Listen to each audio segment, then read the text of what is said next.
Sin's mission is to separate you from the one who is longing to bring you to him. Pornography gives birth to lust. It distorts God's image of love, confusing it with the idea of sex. It rottens the heart, planting toxic seeds of homosexuality, greed, and adultery. Like a virus, it gives birth to lifelong effects that, if not treated early, can affect not just you, but your family, your friends, your marriage or future marriage, and your self-esteem. It may give you the feeling of satisfaction in a moment, but later it leaves you feeling disgusted, guilty, and ashamed. I thought it was impossible for me to break out of it. It was when I realized that I wasn't alone, and it was possible to put an end to the cycle of lust and pornography and truly be healed from it. If I've never met you, my name is Unique. I've been pretty open about my testimony when it comes to my struggle with pornography and how the Lord set me free from it. I was 9 years old when I stumbled upon porn for the first time and didn't realize how it would affect my life years down the line.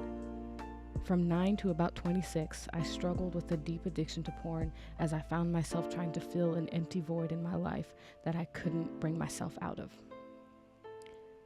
It wasn't until I started becoming vocal about my struggle with porn that I realized that there were so many other girls just like me battling a quiet and fierce addiction to pornography.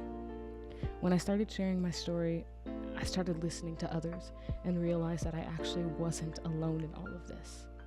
That made me feel a little lighter and helped me brave the darkness of pornography and commit to seeing myself through it.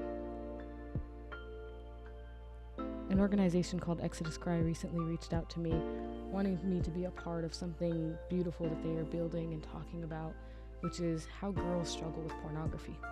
We've always seen porn as just a guy's issue, but the truth of the matter is there are just as many girls dealing with pornography as there are guys, and it's time that we put an end to it.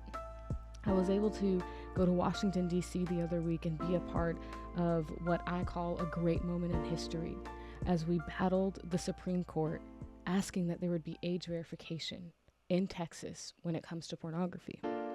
Why is it that you have to be 18 to drive and 21 to buy alcohol? Yet we see time and time again that there are kids being exposed online to pornography, not knowing how harmful and dangerous it will be to them in the future. It was such an honor and a privilege to stand together with so many other incredible girls, and even more, an incredible organization that's fighting for change.